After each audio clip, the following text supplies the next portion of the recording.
Assalamualaikum warahmatullahi wabarakatuh. Kita jumpa lagi di pembahasan soal tentang tes potensi skolastik penalaran umum yang ke-9 atau part 9. Ingin informasi terbaru? Silakan di-subscribe. Selanjutnya kita lihat soalnya. Nomor 1. Nah, ini ada paragraf 1. Berarti pertanyaannya, paragraf 1, manakah pernyataan di bawah ini yang benar? Bagian A kita lihat. Indonesia memiliki indeks kesehatan yang tinggi di antara negara-negara dunia. Ternyata di sini Indonesia masih berada di bawah tingkat kesehatannya. Ya. Dia nomor 101 dari 149 negara. Nah, sekarang kita lihat bagian B. Jumlah kematian di Indonesia selalu menurun.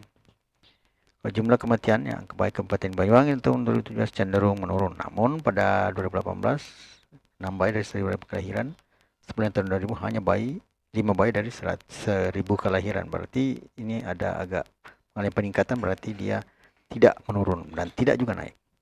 C. Angka kematian bayi tidak mempengaruhi tingkat kesehatan masyarakat. Nah, di sini melalui ini ada beberapa faktor tingkat kesehatan masyarakat, diantaranya angka kematian bayi. Nah, ini mempengaruhi ya.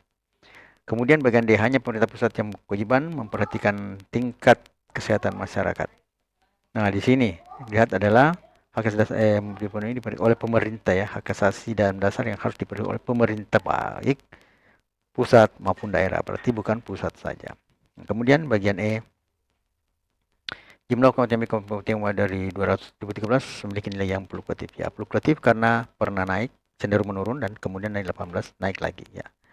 Maka kita jawab, jawaban yang benarnya itu adalah jumlah kematian bayi di Kabupaten Banyuwangi dari 2013 sampai 2018 memiliki nilai fluktuatif. Kemudian nomor yang kedua. Angka balita Gesiburg ya, paragraf kedua ini lihat ada modelnya 2012 1,9, 2013 0,96, 2014 0,9, 2015 0,6, 2016 0,57, 2017 0,55, dan 2018 0,56. Sumber Dinas Kesehatan Kabupaten Banyuwangi tahun 2017. Jadi persentase angka gizi buruk ya. Kita lihat. Nah, pertanyaannya, berdasarkan paragraf 2, jika seorang anak mengalami gizi buruk serta dengan infeksi paru-paru, maka diperlukan perawatan berupa A. Rawat jalan di puskesmas terdekat, B. Rawat inap di puskesmas atau rumah sakit, C. Perawatan di rumah sesuai dengan saran dokter, kemudian D. Perawatan melalui pengobatan alternatif, E. Pemberian obat dan vitamin secara berkala. Jawaban kita lihat. Ini kan paragraf kedua ya. Menurut WHO, lebih dari 50% kematian bayi dan anak terkait dengan gizi kurang disertai infeksi paru-paru ini diperlukan dengan secara cepat. Jadi kita lanjut lagi. Nah, ini ada anak gizi buruk dan tadi sini disertai komplikasi penyakit, berarti ini infeksi, misalnya infeksi paru-paru ya. Dirawat di puskesmas, perawatan atau TF Therapeutic Feeding Center atau rumah sakit pemerintah atau rumah sakit swasta. Sedangkan anak gizi buruk tanpa komplikasi dapat dirawat jalan. Nah, di sini dia disertai dengan infeksi paru-paru. Berdasarkan keterangan ini, maka di sini dirawat di puskesmas atau rumah sakit. Jadi jawaban yang benar adalah B ya. Oke. Selanjutnya nomor yang ketiga. Berdasarkan paragraf 2, jika perawatan kesehatan dan daya beli masyarakat meningkat, maka A. Pertumbuhan ekonomi pesat, B. Menunjukkan keberhasilan pemerintah dalam upaya peningkatan kesejahteraan, C. Menghilangkan kasus gizi buruk, D. Derajat kesehatan meningkat dan memperpanjang harapan hidup, E. Ekonomi akan negara stabil. Jika bermanfaat, mohon di-share ya. Kita jawab ya. Keberhasilan program kesehatan, jadi programnya paragraf kedua ini. Sosial ekonomi umumnya dapat melihat dari peningkatan usia, harapan hidup sampai kita baca sampai terakhir memperpanjang harapan hidupnya.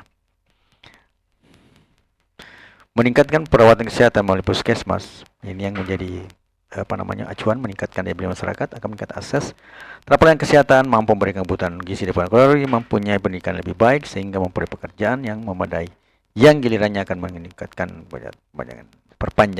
meningkatkan derajat kesehatan masyarakat dan memperpanjang usia harapan hidupnya.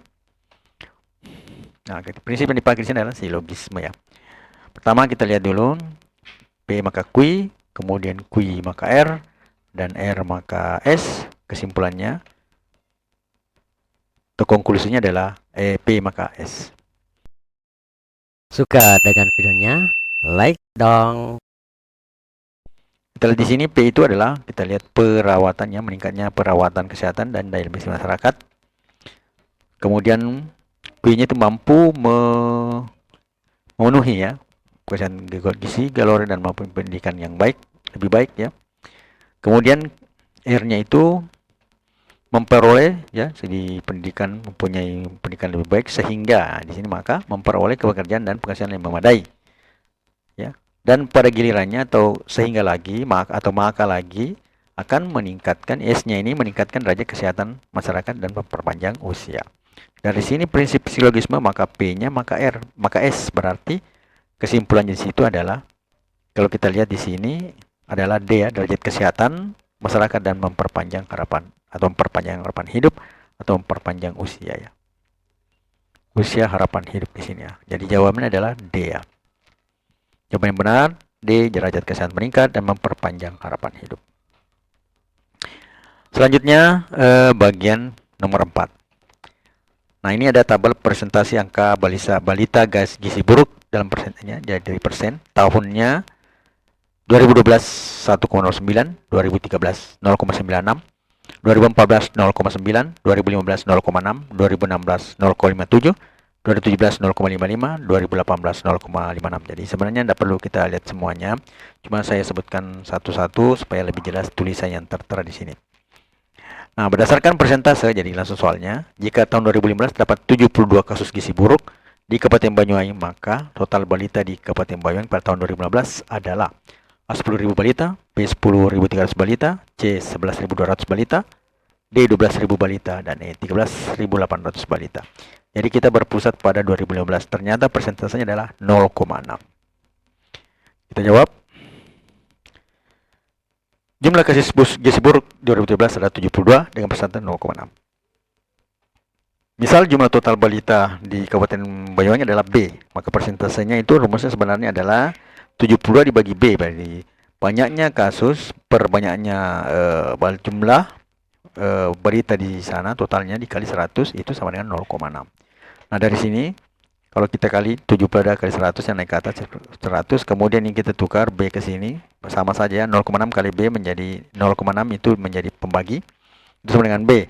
Maka B itu sama dengan 7.200 dibagi 0,6 itu berasal dari 6/10. Kalau modelnya seperti ini, maka pernya itu menjadi mengalih di atas pembilang ya. Jadi 7.200 dikali 10 per 6 itu adalah 12.000. Jadi jawaban yang benar adalah D, 12.000. Kemudian nomor yang ke-5.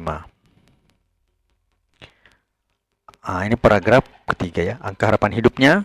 Ini dibacaannya.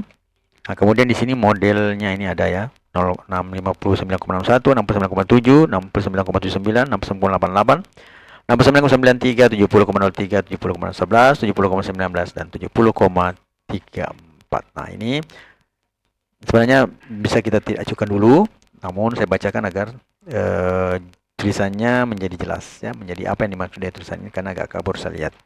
Ini ada 2010, 2011, 2012, 13, 14, 15, 16, 17 dan 2018. Nah, kita langsung ke pertanyaannya. Berdasarkan paragraf 3, jika angka kematian bayi rendah, maka angka harapan hidup akan tinggi. Daerah X memiliki angka harapan hidup yang rendah, maka A. Pelayanan kesehatan masyarakat di daerah X buruk. B. Banyak balita daerah X mengalami gizi kurang. C. Daerah X memiliki banyak kematian bayi yang tinggi.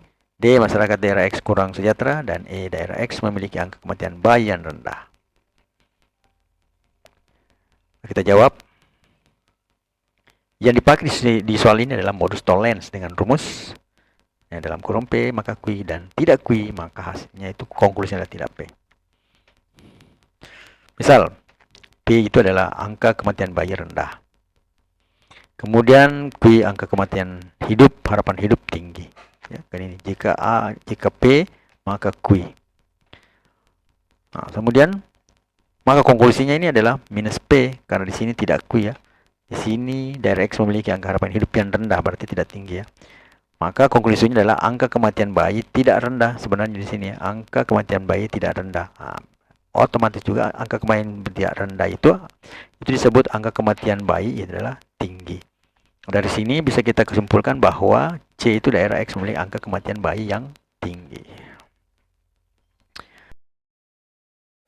Ingin informasi terbaru? Silakan di-subscribe.